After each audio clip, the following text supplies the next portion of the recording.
कहते हैं कि आदमी जहर से नहीं मरता और टेंशन से मर जाता है। एक बार एक राजा अपने राज्य का भ्रमण कर रहा था। हाथी की सवारी थी। हाथी ताकत के नशे में चूर था। हाथी ने ध्यान नहीं दिया और उसकी सूंड से एक मस्त मोला फकीर का कटोरा गिर गया। फकीर को बड़ा गुस्सा आया। उसने कहा, रुक मैं बताता हूं, और हाथी का पूंछ पकड़ लिया। हाथी ने पूरी ताकत लगा दी पर हाथी एक कदम आगे नहीं बढ़ सका। राजा ने पीछे मुड़ के देखा तो फकीर के हाथ में हाथी का पूंछ था। राजा को बड़ा अचंभा हुआ कि एक फकीर में इतनी ताकत।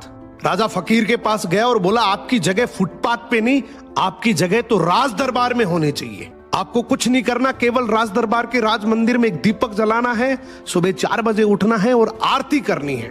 फकीर ने कहा, ठीक है, अच्छा खाने पीने को मिलेगा। थोड़े दिन बीते कि एक दूसरे राज्य का राजा से मिलने आया। राजा ने रौब जमाने के लिए बातों ही बातों में बोल दिया कि हमारे राज्य की सेना और प्रजा की तो बहुत दूर की बात है। हमारे राज्य के तो फकीर भी इतने ताकतवर हैं कि एक बार तो हाथी को भी पकड़ ले तो हाथी भी एक कदम नहीं बढ़ सकता। दूसरे राज्य के राजा ने बोला, भी हमें तो दिखाओ तब माने।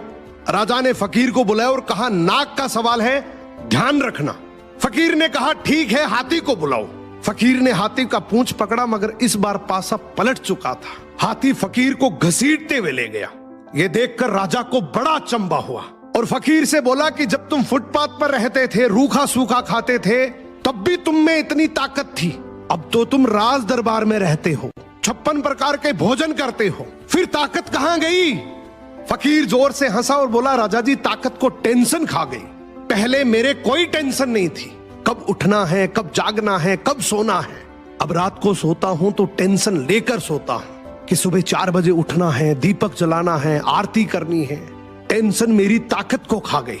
यही हालात आज के समय की है। हम सोते हैं तो हर दिन हजारों टेंशन लेकर सोते हैं जो हजारों बीमारियों को न्योता देती है, जबकि हमें पता है कि टेंशन करने से कुछ नहीं होगा। वही होगा जो भगवान को मंजूर है। फिर टेंशन करने का क्या फायदा? सो मेहनत पे भरोसा रखो। टेंशन करने से कोई फायदा नहीं है। टेंशन आदमी का शरीर दीमक की तरह खा जाए।